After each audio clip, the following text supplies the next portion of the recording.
Bueno, acá estamos de vuelta. Sí, se había hecho muy largo el video anterior, casi 50 y pico de minutos. Les pido disculpas, debería haberlo cortado antes, pero uno se pone a hablar y no se da cuenta el tiempo que lleva. Aproveché para calentar el agua del mate, que estaba helado. Bueno, y vamos a seguir adelante. Ahí les presento de vuelta. Bien. Bueno, acá era donde habíamos dejado. Bien, cuando llegamos al neopáleo, que como dijimos es la mayor parte del hemisferio cerebral y que está notablemente plegada, ¿sí? Formando un montón de giros y de surcos, uno podría estudiar esta parte de dos maneras. Por ejemplo, los médicos humanos estudian al detalle los giros y los surcos porque cada uno de ellos se asocia con funciones especiales, cognitivas, motoras, etc.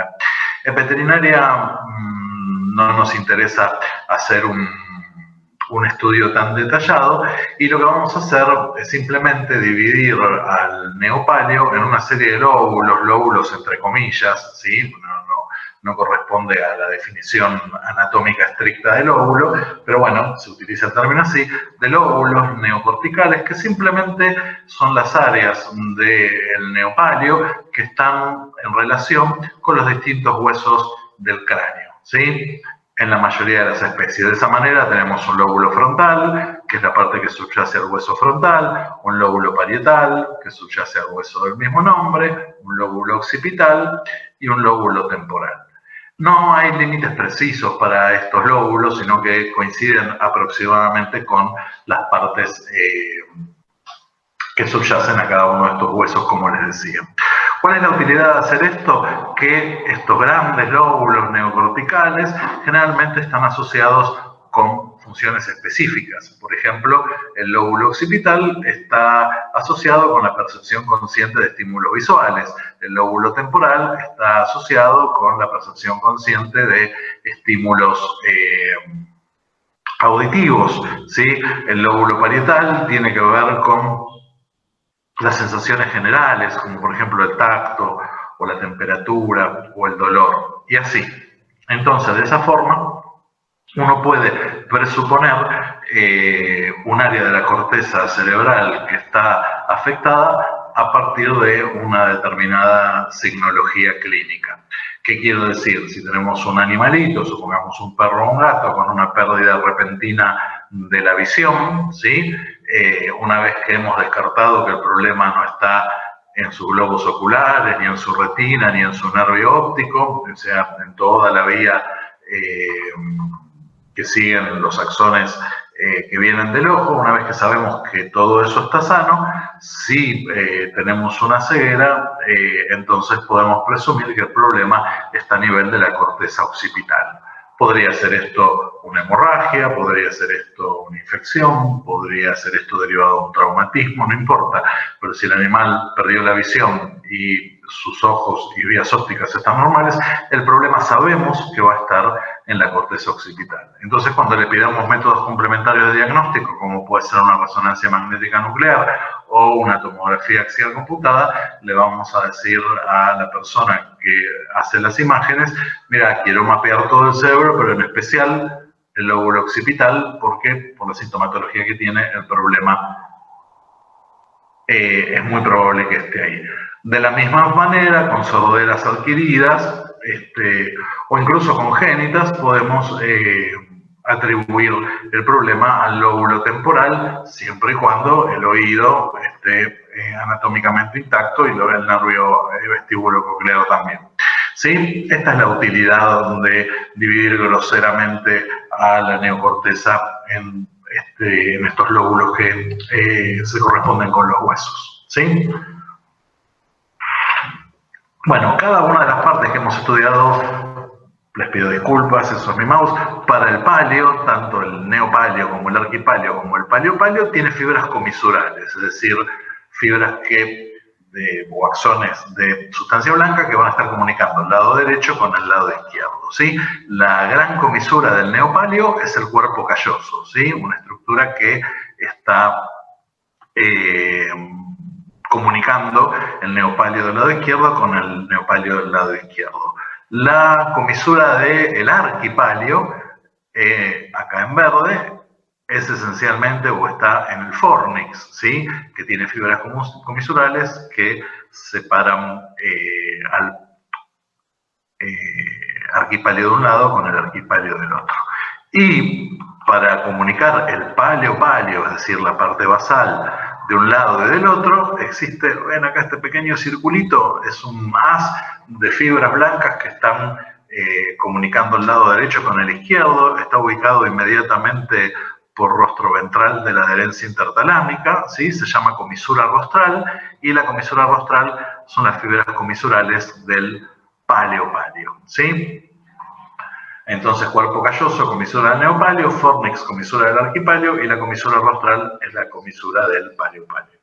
Quiero decirles, antes de seguir adelante, que cuando hablé del arquipáleo,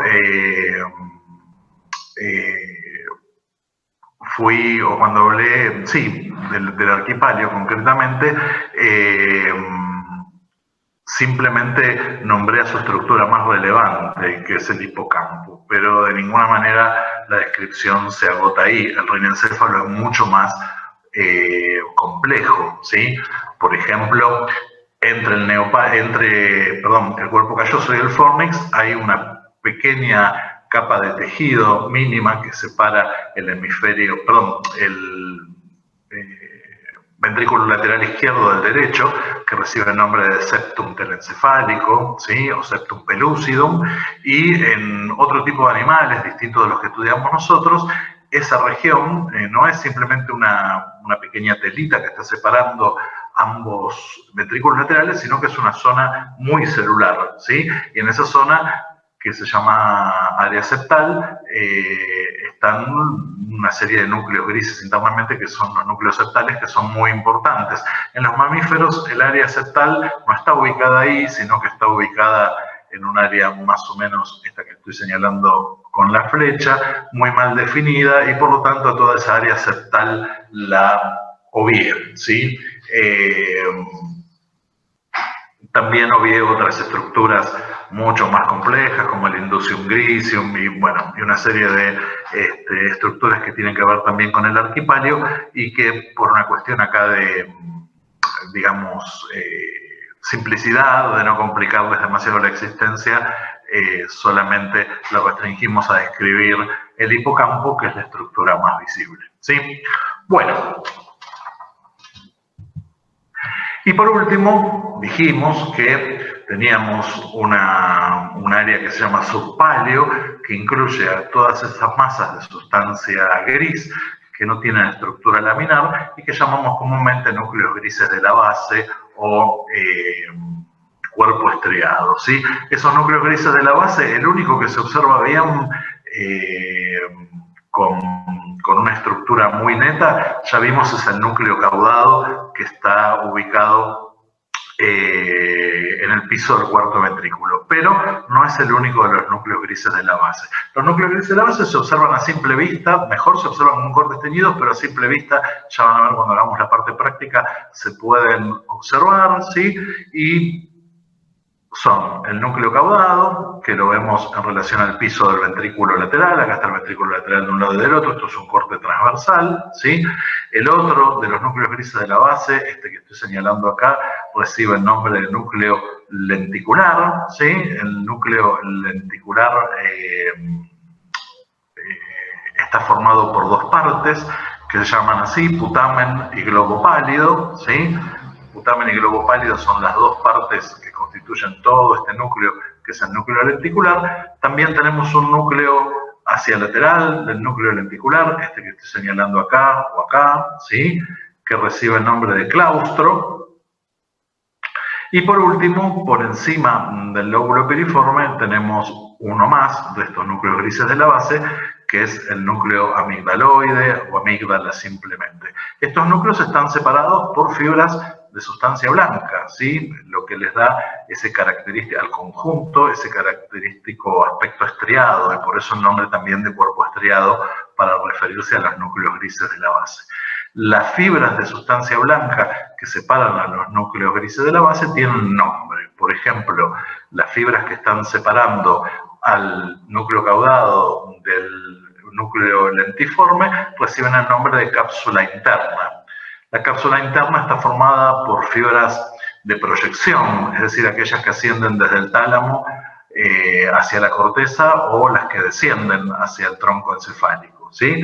Después hay una delgada línea de sustancia blanca que separa el globo pálido el núcleo lentiforme del claustro, y a esa fibra se le llama cápsula externa. Y por último, entre el claustro y la corteza cerebral tenemos una última capita de sustancia blanca que recibe el nombre de cápsula extrema. Cápsula interna, cápsula externa, cápsula extrema, ¿sí?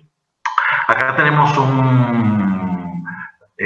una idea de cómo es el corte que hemos hecho para poder ver esto, ¿sí? Por supuesto que estos núcleos tienen toda una estructura tridimensional que no es muy fácil de entender porque sobre todo el núcleo caudado tiene como una forma de media luna y está rodeando al tálamo, ¿sí? Fíjense, esto sería un corte equivalente a este que estamos haciendo acá, ¿sí? Y ahí podemos ver el núcleo caudado con la H, ¿sí? El núcleo lentiforme con la W, con la Y el núcleo claustro, ¿sí? Y allá con la O, la amígdala o cuerpo amigdaloide, ¿sí? Y acá tenemos las distintas y acá vamos a tener las distintas cápsulas, ahí vuelvo, de sustancia blanca, la cápsula la cápsula interna, separando el núcleo caudado del lentiforme, la cápsula externa, separando el lentiforme del claustro, y la cápsula extrema, separando el claustro de la corteza cerebral. Están señaladas en otra figura. Acá les decía, esta es la estructura tridimensional que tienen por lo menos en el cerebro humano. En el caso de los animales es muy parecido. Los núcleos grises de la base en relación al tálamo, la parte más rostral del tronco cerebral. El tálamo está señalado en rojo, el núcleo caudado lo rodea por encima y la colita del núcleo caudado termina comunicando con el núcleo amigdaloide, y hacia el lateral del tálamo tenemos el núcleo lentiforme, ¿sí? Las fibras de sustancia blanca que los separan entre ellos son las que conocemos como cápsulas, ¿sí? Por ejemplo, la cápsula interna, ¿sí?, que está señalada acá, entre el núcleo lentiforme y el núcleo caudado. La estructura tridimensional de estos núcleos es, por lo tanto, algo compleja, ¿sí? Y acá tenemos señaladas las tres cápsulas que le decía: la cápsula interna entre el núcleo caudado y el lentiforme, la cápsula externa entre el lentiforme y el claustro, y muy débilmente se ve ahí, esto se vería mucho mejor en un corte teñido, la cápsula extrema separando el claustro de la corteza cerebral. La función colectiva de los núcleos grises de la base es una función predominantemente motora, ¿sí? Todos los movimientos que podemos realizar desde que nacemos están genéticamente impresos como si fueran un programa de computadora en los núcleos grises de la base. Solemos creer que los movimientos voluntarios se deben a la corteza cerebral, pero en realidad la corteza cerebral lo que hace es decidir si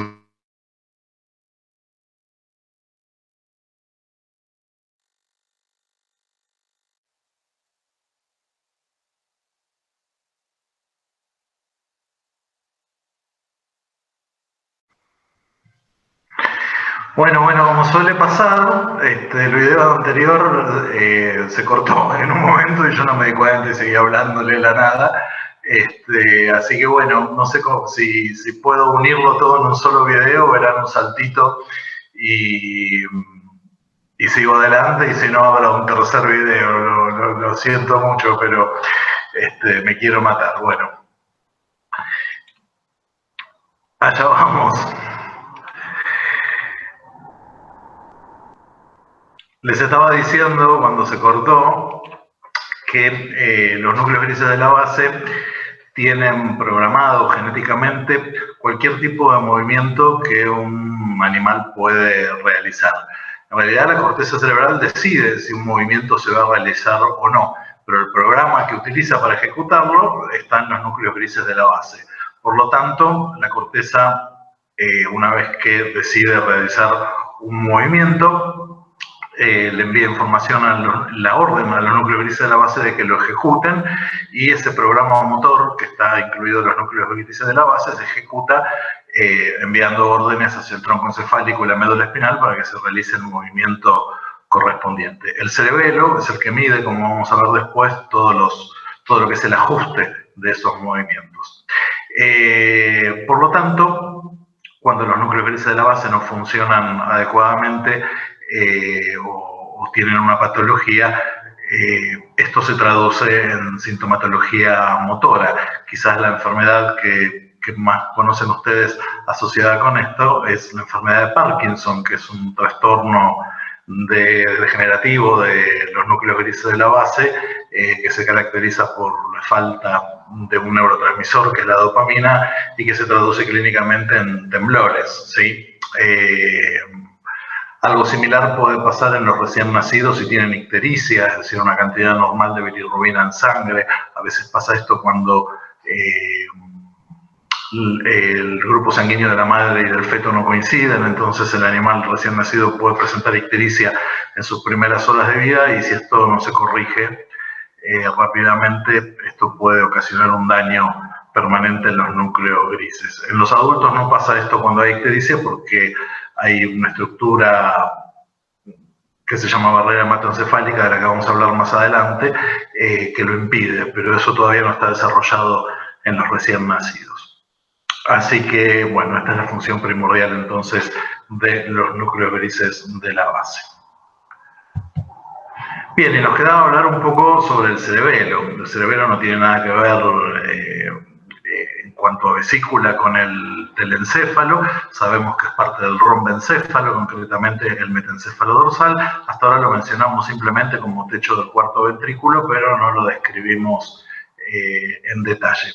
Tampoco lo vamos a hacer terriblemente detallado, pero vamos a decir por lo pronto que el cerebelo está formado por dos grandes partes, una que llamamos cuerpo del cerebelo y otra que se llama lóbulo flóculo nodular. El cuerpo del cerebelo, que es la parte más grande, está dividida en dos hemisferios cerebelosos y una parte central que, como tiene una estructura semejante a lo que sería una lombriz o un gusanito, se llama vermis del cerebelo. Vermis en latín quiere decir gusano, justamente, porque tiene esa forma como de una oruga. Tanto el vermis como los hemisferios están divididos por una serie de surcos en pequeñas unidades que reciben el nombre de hojas, folias del cerebelo, y algunos de esos surcos que dividen las folias son un poco más profundos, y en ese caso se los llama fisuras, ¿sí? Acá estamos viendo la estructura en un preparador real. Ahí el vermis y ahí los dos hemisferios cerebelosos. El cuerpo del cerebelo está por una fisura, es decir, uno de estos surcos más profundos, separado en dos lóbulos, un lóbulo rostral y un lóbulo caudal, y una segunda fisura que se llama fisura caudolateral, separa todo lo que es el cuerpo del cerebelo de una parte más profunda y pequeña, que es el lóbulo flóculo nodular, ¿sí? Estas tres partes, el lóbulo rostral, el lóbulo caudal y el lóbulo flóculo nodular, representan partes del cerebelo que tienen distinta historia evolutiva, distinta historia filogenética, lo mismo que pasaba con el paleo en el caso del telencéfalo, ¿sí? Así, la parte más antigua del cerebelo, la primera que apareció evolutivamente, que es el arquicerebelo. Fíjense que acá estamos usando bien la nomenclatura, le decimos arqui a lo más viejo. El arquicerebelo entonces es el lóbulo flóculo nodular y está fundamentalmente relacionado con el equilibrio. Acá tenemos la fisura caudolateral. Este es el lóbulo caudal, que es el neocerebelo, la parte más nueva, que se ha desarrollado paralelamente al neopaleo. Y después de esta fisura más profunda, que es la fisura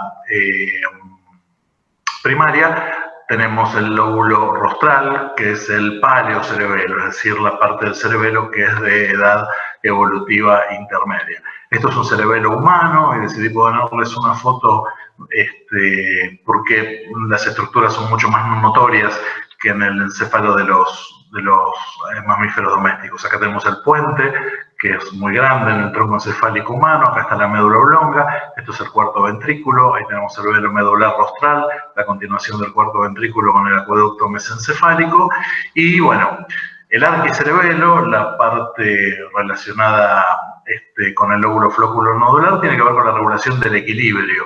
El paleocerebelo, el lóbulo rostral, tiene que ver con la regulación del tono muscular. El tono muscular es el estado de semicontracción que presentan las articulaciones de todo el cuerpo para oponerse a la fuerza de la gravedad, y es un tono fundamentalmente extensor, ¿sí?, de las articulaciones. Y el neocerebelo se encarga de la regulación de los movimientos voluntarios, es decir, aquellos movimientos que vimos que están programados en ciertos programas motores que existen en los núcleos grises de la base y que son desencadenados por la corteza cerebral. El cerebelo lo que hace es corregirlos finamente a medida que se desarrollan para que sean adecuados. Esto quiere decir, si yo me quiero rascar un ojo y llevo mi dedo hasta el ojo, ese movimiento está programado en los núcleos grises de la base, pero que yo no me pase de largo o que me toque la nariz es algo que ocurre porque el cerebelo todo el tiempo va haciendo pequeños ajustes para que el movimiento se realice en la forma correcta. Cuando hay alteraciones patológicas del cerebelo, los signos y síntomas que se producen dependen de cuál parte del cerebelo está afectada, aunque en general es un poco de todo, porque se suelen afectar todas al mismo tiempo.